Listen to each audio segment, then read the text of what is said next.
زيزو نزل الستوري ده وزعلان ان هو بيتشتم. انا مش هقول لك حلال فيك الشتيمه ومش هقوم جمهور الزمالك عليك، كده كده جمهور الزمالك قايم وزايم عليك. تفتكر ليه بقى يا زيزو؟ عارف ليه؟ عشان جمهور الزمالك صدقك. يا راجل عيب عليك، انت كدبت علينا كدبه رهيبه، كدبه مرعبه. اقول لك يا زيزو على حاجه كده بيني وبينك، انا دارس تمثيل في اكتر من ورشه في مصر، ودارس تمثيل مع اكتر من مدرب، يعني مدربين مختلفين، والحمد لله رب العالمين بيقولوا عليا بفهم في التمثيل وبفهم في الممثلين وبعرف اقيم الممثل. يا راجل ده من كتر ادائك الحلو في التمثيل واتقانك للتمثيل وبتقول الكلام المرتب اللي احنا المفروض نصدقه، انا مقتنع لغايه دلوقتي وانا بصور لك الفيديو ان زيزو اللي كان بيلعب مع الاهلي في كاس العالم للانديه ده ذكاء اصطناعي، ده اي ده فيو 3. لكن انا منتظر لغايه دلوقتي ومصدق كلامك اللي انت طلعت قلته مع عمرو اديب وطلعت قلته مع اسعاد يونس وقلته في كل حته ان انت ابن الزمالك وانت اسطوره نادي الزمالك وخد التقيله. انا منتظر اول الموسم يجي عشان اشوفك بالتيشيرت الابيض وانت بتقود نادي الزمالك في الثوره الحاليه. شفت يا زيزو انت عملت فينا كلنا ايه؟ طب منتظر مننا ايه؟ منتظر مننا ان احنا نهشكك؟ بص يا زيزو، المفروض انت اكتر واحد فاهم ودارس جمهور نادي الزمالك.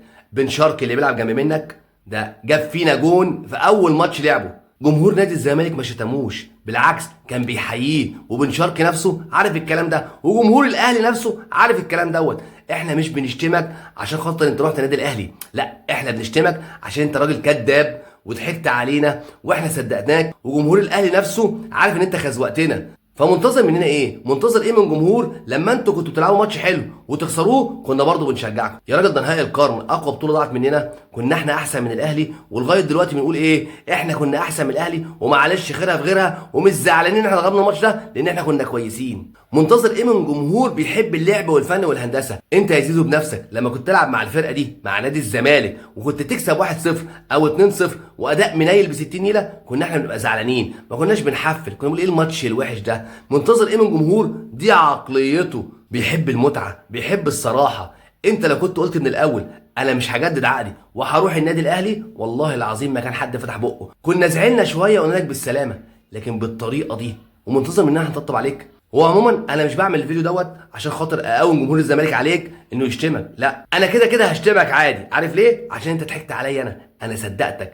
انا لما كانوا بيقولوا وقع للاهلي كنت اقول لهم كذب، لما شفتك بفانلة النادي الاهلي كنت بقول كذب، ما يحصلش، ما ينفعش، بس في الاخر انت اللي طلعت ظالم. انت لو كنت حكيت الحكايه صح وراوتها صح ولبستها لمجلس الاداره صح كنا عذرناك، بس انت ما كنتش صريح، كنت متلون علينا، كنت بتضحك علينا. يا راجل اخر ماتش لعبته معانا مع سيراميكا رايح لجمهور الزمالك اللي عملك تعمل له انا مش شايفك، انا مش شايف جمهور الزمالك؟ طب مستني مننا ايه؟ عمرنا ما هنطبطب عليك يا زيزو. انا هشتمك عادي، انا اهو انا بصرح ان انا هشتمك عادي وههينك عادي عشان انت كذاب وكدبت علينا وطلعتنا احنا مسرح. انا كمحمد باخد حق، انت راجل طلعتني انا مسرح، انا راجل بقول انا بفهم في التمثيل وبفهم في البادي لانجوج وعارف ان زيزو صادق 100%، وكنت ايه بقى عامل ايه؟ كرسي جامد قوي وقاعد عليه. فانا جيت ابص لقيتك انت معدي على خازوق، فانا مش هسيبك، انا هفضل ورا منك، مش ههينك، هقل منك. بص اهي بالشياكه اهو، مش ههينك، لا هقل منك، وهفضل قاعد لك على الواحده، والله العظيم هفضل قاعد لك على الواحده.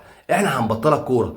انت لو كنت صريح زي بن شرقي زي ساسي زي اي لعيب ماشي من عندنا عادي جدا ولا بيفرق معانا، وانت نفسك عارف الكلام دوت، لكن هتليطنا وتلبسنا بالحلو وتعمل فيها بطل شعبي على قفانا، هنديك على قفاك. فيا زيزو ما تعملش زي النسوان، ما تبقاش عامل زي المراه اللي غلطت في جوزها وقام جوزها بعد كده ضربها فتحكي الحكايه من اول ما جوزها ضربها عشان خاطر تبين ان هي ايه؟ شهيده وان هي ضحيه. فانت مش ضحيه يا ابني، انت لا مؤاخذه عامل زي الحريم. انت دلوقتي بتعمل نفس القصه اللي عملها الحريم، فانت لا ضحيه ولا بطل ولا نيله، وانا صريح اهو معاك، مش هلف وادور عليك زي ما انت كنت تعمل معانا. انا بقول لك اهو انا ههينك، خلاص يا معلم استحمل الاهانه يا كذاب. لو الفيديو عجبك اشترك في القناه، فعل الجرس، تابعني، واللي جاي باذن الله جديد.